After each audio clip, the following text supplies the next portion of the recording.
Matthew 10 is where Jesus sends out the 12 disciples and gives them powerful instructions, warnings, and promises. He tells them what to expect, how to respond, and what it truly costs to follow him.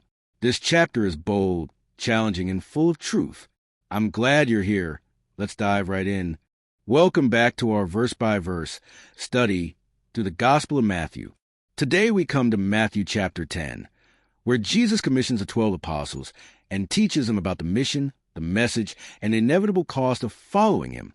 This is a critical chapter for understanding biblical discipleship. Matthew 10 verses 1 to 4. And when he called his 12 disciples to him, he gave them power over unclean spirits.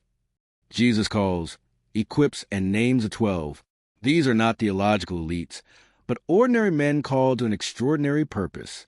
Vadi Baucham often says God uses the weak and unlikely, so that the glory belongs to him alone. Matthew 10 verses 5 to 6. Do not go into the way of the Gentiles, but go rather to the lost sheep of the house of Israel. This initial mission was specific, focus on Israel, but it foreshadows the broader commission to all nations. Matthew 28 verse 19.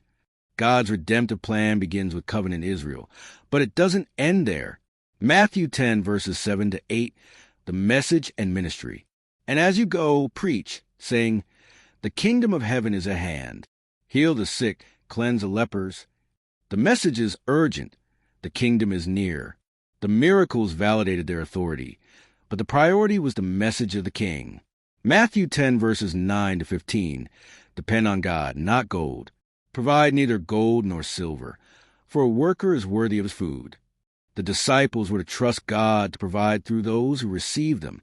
Ministry is not about money, it's about mission. John MacArthur notes that true gospel laborers are marked by dependence, not greed. Jesus also warns, it will be more tolerable for the land of Sodom than for that city. Rejecting gospel truth is a severe offense, worse than the sins of Sodom.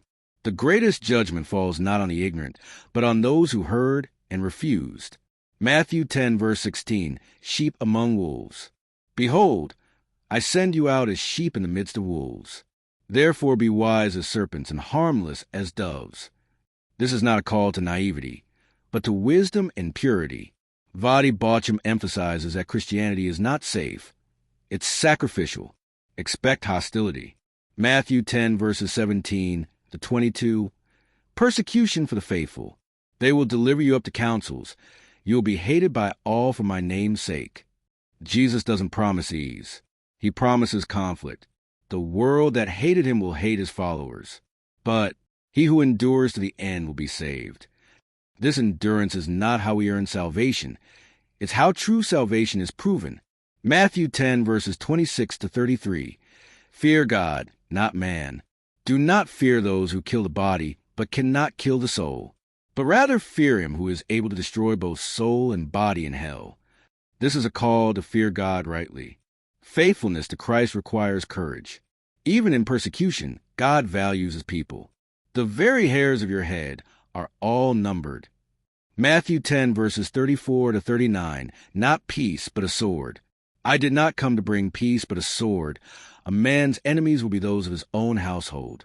Following Jesus brings division, not because of hatred, but because of allegiance. Christ demands first place, even above family. He who finds his life will lose it, and he who loses his life for my sake will find it. This is a paradox of discipleship.